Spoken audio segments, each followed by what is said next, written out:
Hey, the Oscars nominations are being announced in a few days, but I'm behind in life in general, so I hope you'll accept this low fidelity PowerPoint presentation. Best Cinematography. One of the many things I think Oppenheimer is going to win. The question is, what comes next? I feel like it was relatively safe to go with the lookier Best Picture noms, so to speak, trademark, but I'm a little unsure if it's going to be Zone of Interest or Saltburn at the very end.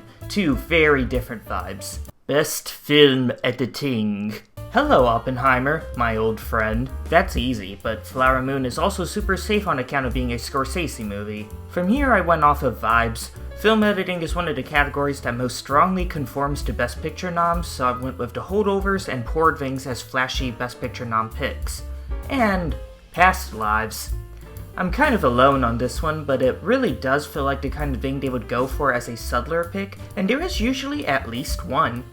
I just got a strong feeling seeing that movie. Best Sound.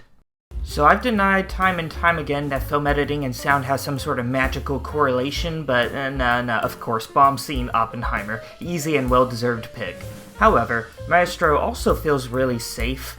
I also think Flower Moon and Ferrari fit as action-y movies, and I should probably have The Killer on there as well, but there is usually some sort of variety, right? So I went with Zone of Interest as a weird and intriguing selection. Not so sure about that one though. Best Costume Design. Once we get past the obvious Barbie and Poor Things picks, and a really solid Flower Moon pick, costumes gets much harder. I want to go for a wilder pick like Wonka, but we just haven't been seeing it in other places, so c'est la vie, I went safe with Oppenheimer and The Color Purple. Best Makeup and Hairstyling. In other words, Best Prosthetics, and screw Guardians of the Galaxy 3, am I right? Anyway, I honestly don't know if Maestro's winning, but they just always seem to go for the nod most associated with Best Actor or Actress. Let it be said, I think Poor Things is a really close number 2 and my personal pick, and there is no controversy behind that pick. Anyway, other than Oppenheimer, I went with the most impressive looking ones that seemed like they came from fairly normal, non-genre movies. Sorry, Last Voyage of the Demeter, you probably deserve to be here. Best Visual Effects. I would like to specify I'm trying to do a French accent thing, by the way. I'm worried I'm so bad at it, people won't be able to tell. Anyway, it could go to Creator or Godzilla -1, but I do think the Creator looks overall the most technically impressive, so honestly, this has been a super interesting year for the visual effects category thanks to the lack of obvious contenders. Like, I'm considering Across the Spider-Verse for this. How did that happen? I don't know if this is a smart decision, but they must have made the shortlist for a reason, and I cannot have Dial of Destiny on here. I refuse. Spider-Verse is going to be the vanguard against that. Best Score. Another obvious Oppenheimer pick, but honestly, so long as Across the Spider-Verse is at least nominated, I'll be happy enough. Oh, and can we have Boy and the Heron too, please? I think it really could happen. I am over-predicting Zone of Interest, but I just heard so many good things about its music, I had to. Best Original Song. Not gonna have Peaches on here? Fine. That's fine. You're against fun, but that's fine. It's obviously going to be between the original songs of Barbie. And I feel like I'm Just Ken was just such a big cultural moment. I mean, it was parodied in SNL. Other than those, I went with the Oscars hits. Credit song to a civil rights movie. Check. Diane Warren song. Check. The Oscars have really specific tastes. What they don't tend to go for, as far as I can tell, is original songs added to already established musicals. So I went with the song from American Symphony. I would love Am I Dreaming from Spider-Verse to get in though. Actually, no. I want the song from Asteroid City. I really want that performed live. Best Animated Feature. I don't have any radical opinions here, I'm just really scared that Wish is going to slip in there in the place of Mutant Mayhem or Nimona, but I don't think it's gonna happen. Spider-Verse does feel like a pretty obvious winner, and I only wish it could have gotten into Best Picture. Same with Boy and the Heron, two really deserving films. The Oscars aren't cool, I guess. Okay, top of the line categories. Best Supporting Actress. One of the hardest categories to predict, other than Divine Joy Randolph, the obvious winner. If you told me anyone else from here got snubbed, I wouldn't be surprised. If you told me any of my top 9 got in, I also wouldn't be surprised. Best Supporting Actor. Robert Downey Jr. seems like an obvious winner, and Ryan Gosling seems like a great second place and potential surprising last-minute upset.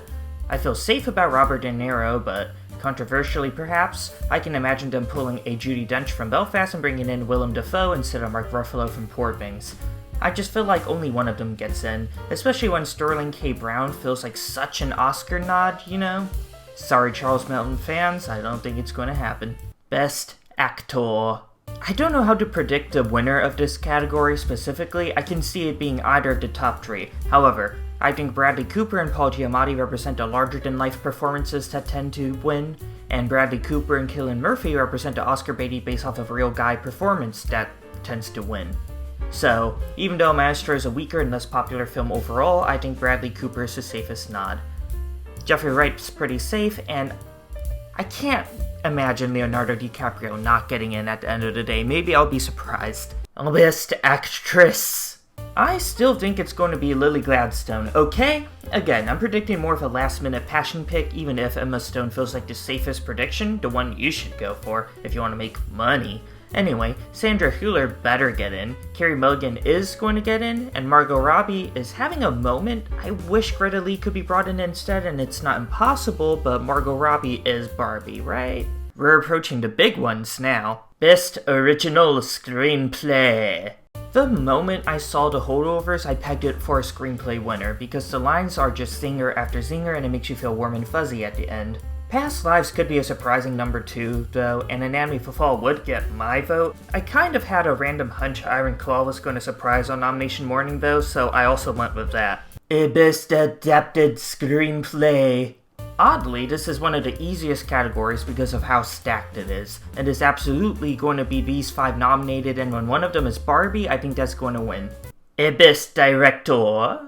Usually it's not technically the tech sweeper who wins Best Director, but Christopher Nolan seems to have unified the voting body crowd, bringing together the prestige snobs and the action boom boom folks. When you also consider the fact that this is indeed Nolan's time, he is the easy winner. Scorsese also gets in, but from here it gets messy. I think any of my bottom 3 could get snubbed, and I feel really uncertain about the fact that a year in film that has been almost defined by its female directors will have no female directors nominated, but ultimately they feel like the strongest packages overall. Jonathan Glazer especially is such an Oscar-specific snobbery pick, and Best Director tends to be the snobbiest branch. Just keep an eye out on Celine Song from Past Lives or Justine Triet from Anatomy of a Fall. They both stylistically fit the Best Director profile the Oscars usually go for, which is why I'm not really considering Barbie. Best Picture! Before I go into my nominations, I wanted to talk about my process a little bit with the winner. It's going to be the winner of either director or one of the screenplays. That's just an Oscar staple, so Oppenheimer, Holdovers, or Barbie. There are 3 strong correlates in my opinions that can help us whittle this down. Which one of them has a happy ending? Barbie and Holdovers does, Oppenheimer does not, makes you feel sad and bad. Which ones are snobbery approved, like the kind of thing your snooty friend could justify voting for? Not Barbie, but Oppenheimer or Holdovers probably applies. And which of them will have an acting win?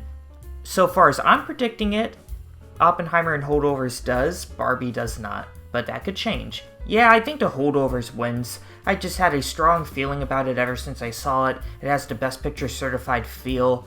I predicted the 10 everybody else is, unfortunately. I'm quite boring. But I could see Zone of Interest being replaced with Saltburn if the Oscars are feeling more casual. They tend to not feel more casual, though. If Saltburn is my number 11, then it'd also be said that All of Us Strangers is my number 12. Spider-Verse is my number 13. I think it does get in if it gets an adapted screenplay nod, though that's pretty much impossible at this point.